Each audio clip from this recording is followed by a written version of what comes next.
Alright then, welcome back. It is podcast number 3, and today I didn't want to have podcast solely dedicated to Chelsea, but on the George Benson Podcast, expect a lot of opinions to rise around Chelsea Football Club, particularly in times when we are in the media with a lot of questions being asked about our football club.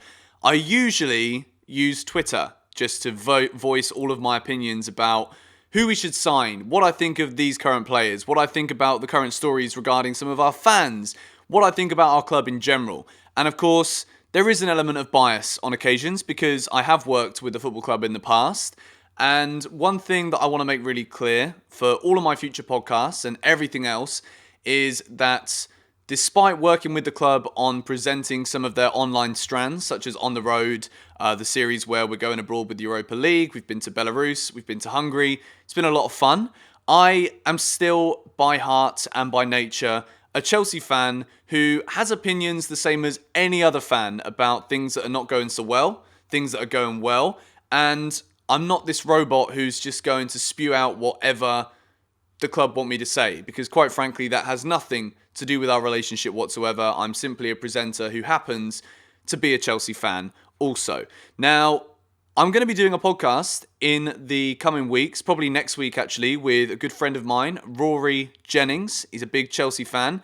He's a person whose footballing opinions I rate very highly. He's a person who I love to listen to talk about football because I think he articulates himself brilliantly. Here's me just saying all the good things about Rory. He's going to be on the podcast in the next week or so. So a lot of the topics that I want to discuss regarding Chelsea and football in general, going to save it until Rory is on the podcast next week. So today, I want to talk a little bit about the Carabao Cup game, semi-final, first leg away at Tottenham.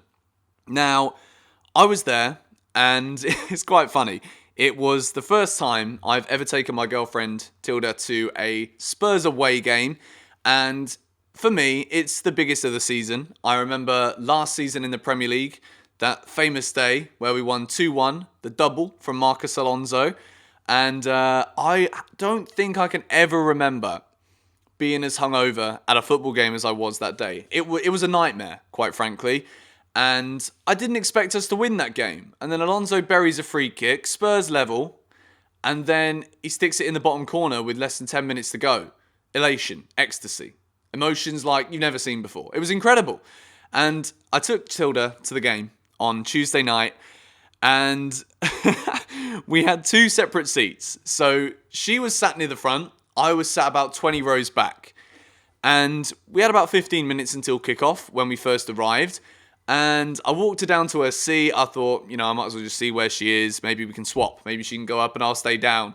And I quickly realised when we got to, I don't know what row it was, but she was right next to the Spurs fans. Now, if you were there at Wembley on Tuesday, you'll know this, but there was an extremely tense atmosphere around Wembley on Tuesday night. A couple of reasons. There's been a lot of scrutiny in the press recently about certain Chelsea chants, certain minorities of Chelsea fans who are singing certain things. And I don't want to talk about that today. We'll talk about that another day.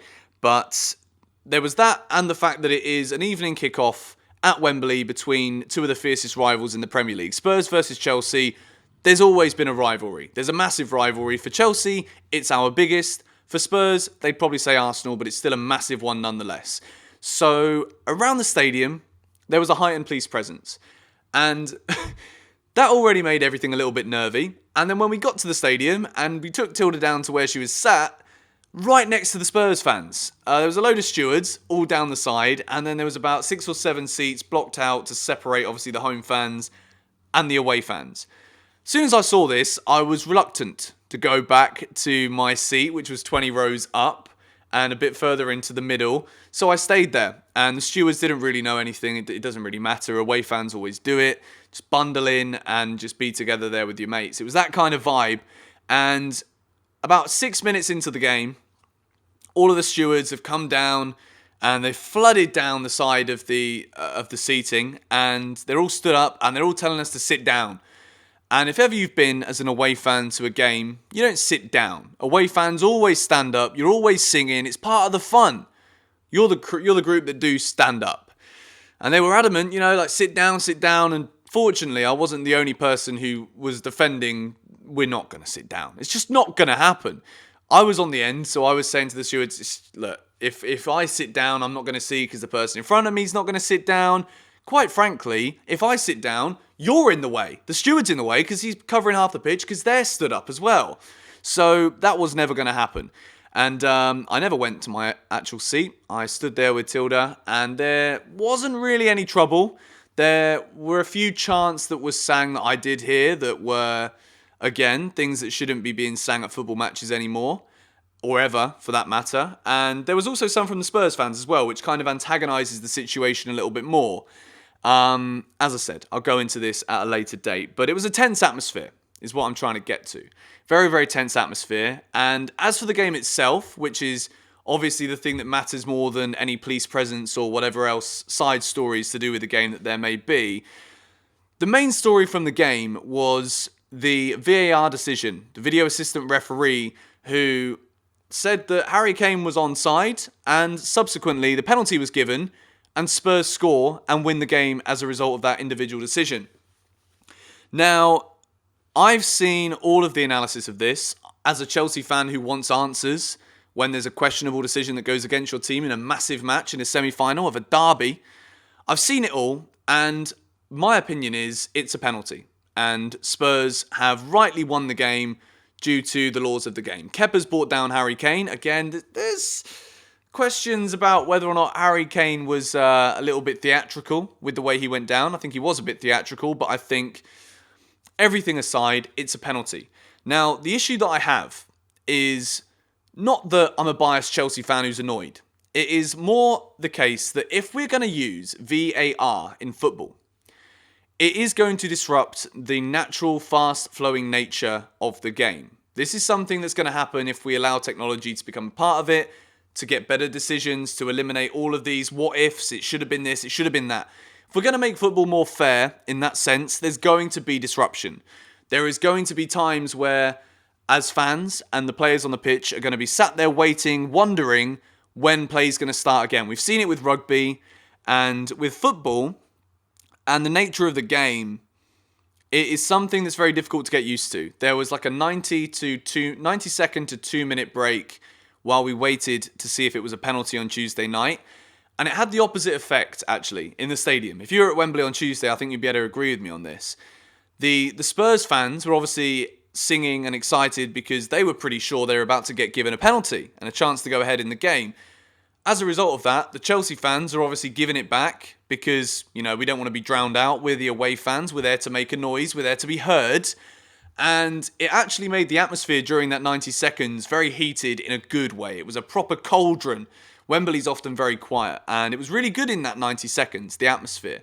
But at the same time, it's not football as we know it. And the argument that I have is that when you watch back the analysis, and when you hear that the video assistant referee has not actually been given every single angle in order to make a 110% accurate decision, I'm stood here now saying well, if that's the case, and there's not going to be 110% confirmation that the correct decision's been made, what is the point in introducing it in the first place? For me, the video assistant referee is going to work when there can be zero doubts whatsoever that the correct decision has been made towards the rules and laws of the game. Now, that is my argument towards VAR. I think that unless it's perfect, we shouldn't have it in football. That's just my opinion. And I'd love to hear your thoughts on that in the comments of the podcast, either on iTunes, Spotify, or YouTube, wherever you're listening or watching to it. We're now available on all platforms, which is awesome. And I'm still working on a studio where we can actually come in and film it with multiple cameras and perfect sound and all of those things. In the meantime, you're just going to have to put up with me as I am right now. I hope it's good. Hope you're enjoying it. And obviously, the rest of the game, there wasn't too much to talk about, really. And sadly, that is a result of a lack of potency from Chelsea. And that leads me on to the rest of the podcast, where I want to talk about the deficiencies right now at Chelsea, some of the issues that are so clear that it pains me to say that we're actually going backwards right now as a football club in terms of what we're striving and aiming towards, I don't think it is to the levels and heights of what we've experienced in the past 10 years or more, 14, 15 years now. I think we're going backwards in the sense that the ambition of our top players, for example, Eden Hazard, he's a guy that deserves to be winning Champions Leagues. He's not surrounded by players of a strong enough quality to challenge for Champions Leagues, let alone win that coveted trophy again.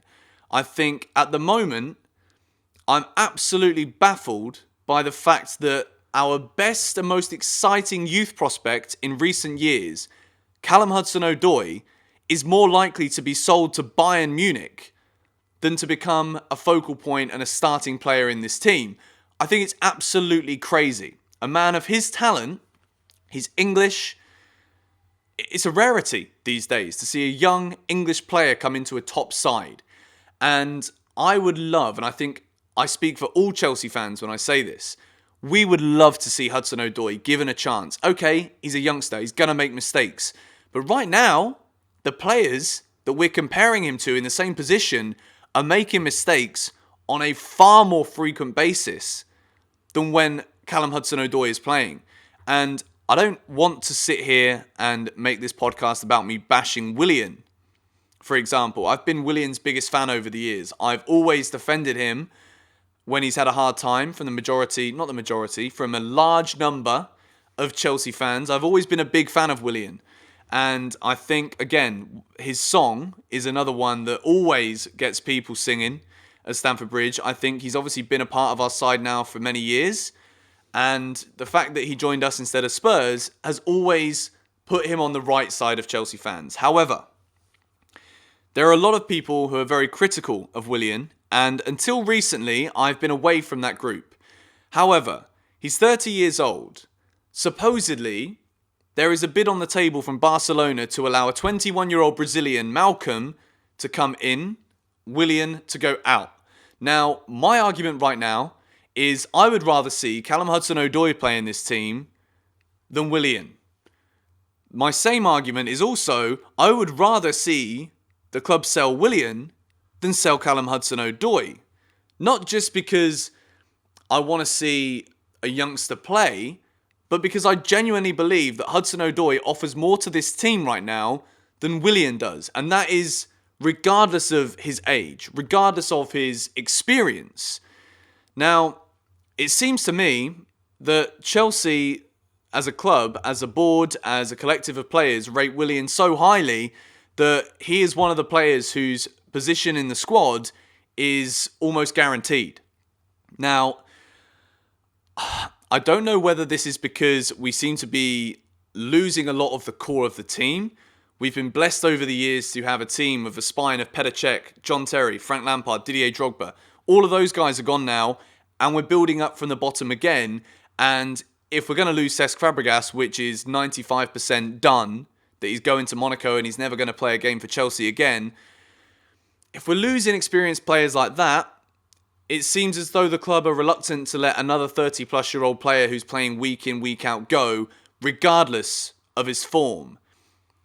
Now, at the same time, I can fully understand why Callum Hudson-Odoi would favour a move to Bayern Munich. You look at what Jadon Sancho has done at Dortmund. He has been a breath of fresh air in that Dortmund team. He's a young English player who's been given an opportunity in a very good team, challenging for trophies in a good league. Now, of course, Callum Hudson-Odoi is going to be looking at this. He's probably speaking to Jadon Sancho saying, how is it? What is it like in Germany? Supposedly, Hudson-Odoi has asked Rudiger what it's like to play in the Bundesliga. That's what we're hearing. So when a club like Bayern Munich is knocking on your door saying, we're going to give you, I don't know what shirt number he's been offered, but he's been offered a good shirt number, 35 million, and you're going to start. You're going to be playing in the Champions League. You're going to be challenging for the Bundesliga every year, likely to win it every year. Of course he's going to have his head turned. I think if I was him, I'd probably jump ship and move as well. Because at the end of the day, the ambition that he's got isn't backed by the Chelsea board. Right now, they're more seemingly worried about keeping the older players that have stayed at Chelsea for the longest and have been in the first team for the longest, keeping these guys happy at the detriment to the performance of the team. Now, the thing that was painstakingly obvious on Tuesday night was Eden Hazard playing in the false nine position. It's going to work when we're looking to get 3 points away at Crystal Palace. It's going to work when we're looking to get 3 points away at Watford, when we're obviously a class above the opponent. You're playing against a big team. Eden Hazard is best on the wing. We all know that. If you want to utilise Eden Hazard to his world-class potential, he does not play as a false nine. I think everybody can universally agree that. What was lacking on Tuesday, and what has been lacking the whole season, has been a focal point in attack. Now, Hudson-Odoi again, I bring it back to him on Tuesday night. I thought he was very good. When he was going forward, okay, same as everyone else. He made a couple of errors. Fine, we can let him off. He's a youngster. He's trying to take players on. When it comes to putting the ball in the box, there's no one to aim for. Eden Hazard isn't renowned for jumping 10 feet above players and heading the ball or bicycle kicking it like Ronaldo in the back of the net. You're not going to see that from him. It's not what he's good at. It's not what he's best at. Hazard is best being on the wing, cutting inside, taking players on, drawing defenders out to either assist or score himself. He's good enough to do that. Now, giving him the role as the striker, it can work if the quality of delivery into him is good enough. And this takes me back to Willian. His delivery has not been good enough. He's not getting enough assists. He's not scoring enough goals. And another player that I was very disappointed with on Tuesday night, Georgie Neo. Now, Georgie Neo has received a number of plaudits this season for the amount of passes the man makes per game. Now, this is all well and good if you're getting 2 or 3 assists a game. If you're going to make a couple of 100 passes or whatever it is, like 150 odd passes, fine. Make 2 of those assists that are going to get us goals, then we're going to start really talking about how good you are as a footballer. If you're going to keep making all these little passes but never actually add anything to the creativity of the team, I'm going to start asking questions personally. Especially when we've got Cesc Fabregas on his way out because he doesn't have a place in this team. A man who could literally cut a defence open from one side of the pitch to the other and get a striker in on goal and register an assist. That is what Fabregas is good at. And I still think Cesc Fabregas has a position in this current Chelsea team where the painstakingly obvious thing is the lack of creativity, the lack of the final ball to get it into whoever's playing up top. Now, all of this leads into one thing, and that one thing is a number 9, a goal scorer, a striker, someone who is going to consistently score goals for Chelsea the same way that Harry Kane scores for Spurs, the same way that Marcus Rashford is now delivering with Pogba for Manchester United since Ole Gunnar Solskjaer's taken over. Aguero for Man City. Salah and Firmino in particular for Liverpool. The difference between those teams right now, even Aubameyang for Arsenal, Chelsea do not have a player other than Eden Hazard that can do that. And considering Hazard is not a striker, no one can expect him to be the man to score 40 goals in a season when the players around him aren't doing enough for him as well. Chelsea need a striker. Now, I, for one, have tried to support Alvaro Morata ever since he came to Chelsea. I remember driving out with my friend Jack to Stoke away where he scored that hat-trick. And we're thinking there at that game, like, bloody hell, we have got a player and a half on our hands here. We have finally got a player who is going to be able to do what Drogba did for us and win us games because he's good enough. Morata's attitude has disgusted me at times this season. Even when he scores, he doesn't look happy. Now, I don't know. I don't want to talk about the mental health of footballers because I have no idea what's going through Alvaro Morata's mind. I can understand that he may be frustrated because his form hasn't been good enough. He's admitted that himself. I can understand that it is a lot of pressure when you have a team like Chelsea that you've got to supply for and deliver, and you're not doing it and the fans are getting on your back. I get that. But even when he does score, he looks like he doesn't care. He looks as though he's angry instead of happy that he's actually hit the back of the net and done his job as a striker. Olivier Giroud, I don't want to criticise the bloke too much because when he does play, I think he offers so much to the team. I think he is the focal point to hold the ball up, to enable Hazard to take those 5 or 6 less touches that are not going to make him lose the ball, but are going to be enough to get him round to score the goals. I think when Giroud plays, Hazard is optimised to his best. Now, the problem with Giroud is that he doesn't score enough goals. He doesn't do it consistently enough. We saw it for France at the World Cup. Yes, he obviously had a big part to play as a team player, but he doesn't score enough goals to be the main striker of a team. It's why we saw him come off the bench so much for Arsenal. It's why we've seen him come off the bench so much for Chelsea and used in the games, for example, in the Europa League. What do Chelsea need exactly? We need a prolific goal scorer. Now, right now, the two main targets, Gonzalo Higuain, there is obviously confusion right now about whether that deal is going to go ahead, how that deal is going to be, because he's currently at Milan, he's off loan from Juventus, and they're going to buy him at the end of the season, blah, blah, blah. Juventus supposedly want it to be a loan with the option to buy at the end, but it needs to be like, okay, we're going to loan him to you and then you buy him in the summer. That has to happen. That's the way Juventus are looking at it right now, if we are to take the loan off of AC Milan. That's from what I understand. Now, going back to the ambition of the board again, we're happy to let Willian stay and sell an 18-year-old. We're happy to let Cesc Fabregas go. We don't want to offer more than a 1-year contract to anyone over the age of 30. And then we're saying Gonzalo Higuain is the option to solve our striking problems. Is he really? I mean, he's not been good enough for AC Milan this season. AC Milan haven't been good enough in competitions this season. Why are we going to sign their striker? Why are we looking not at someone, for example, Icardi?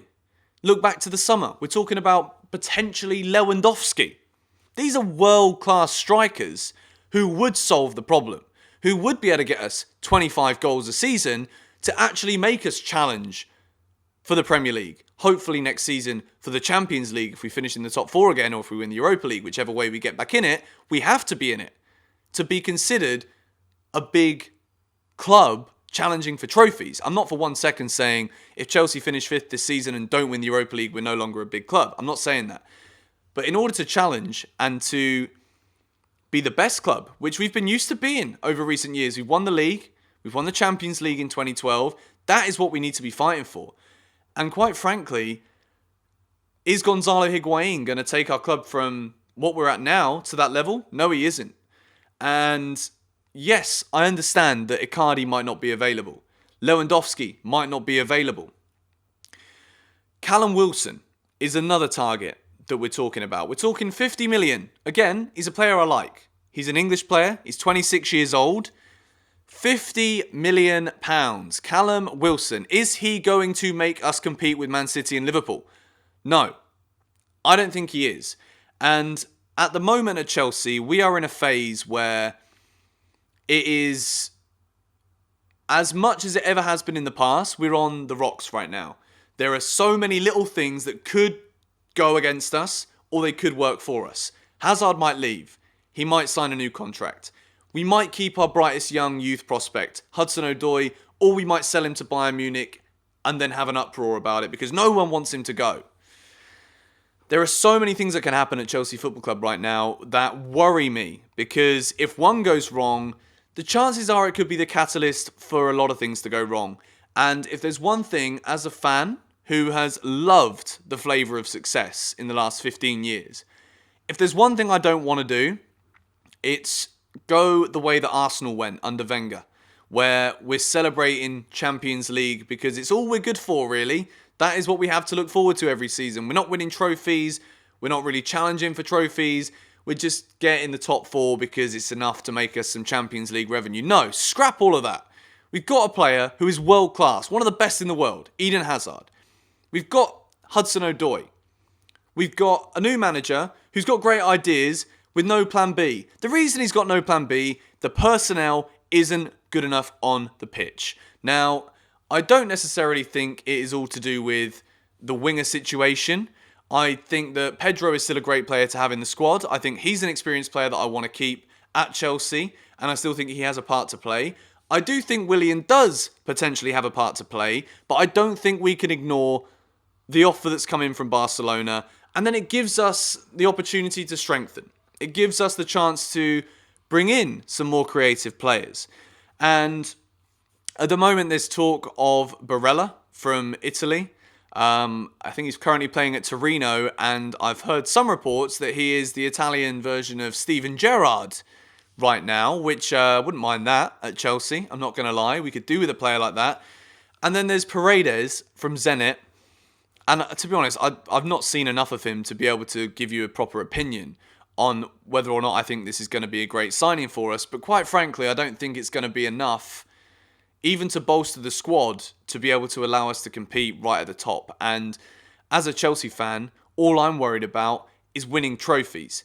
And whether it's the Carabao Cup or the FA Cup, I want to win those trophies. For me, that ecstasy of actually winning a cup is the biggest pull factor in football. That's what makes me love it so much. That feeling of winning a final, no matter how big the trophy, is uncomparable. It's what my life depends on. That's how much I love football. And, you know, people can say what they want about it being the Carabao Cup and don't worry about it because, you know, City are playing Burton and they're already in the final. Yes, they are. 9-0. I mean, just for a little side note, let me take a sip of water. Wow. 9-0. For goodness sake, man. Like, okay, I realise for Burton, they don't expect to beat City. They don't expect to beat Manchester City, no matter what game it is, whether it's a pre-season friendly or a cup semi-final. Realistically, they're not going to get anything. 9-0. Are you kidding me?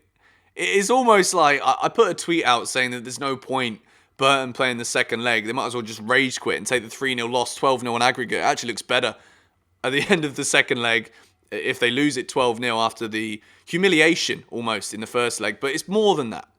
It is the revenue, I understand. And a few Burton Albion fans and fans of smaller clubs kind of didn't get my point. It was sarcasm. It's an English thing. We're very sarcastic people. Me in particular, I like to be sarcastic. I like to rustle feathers.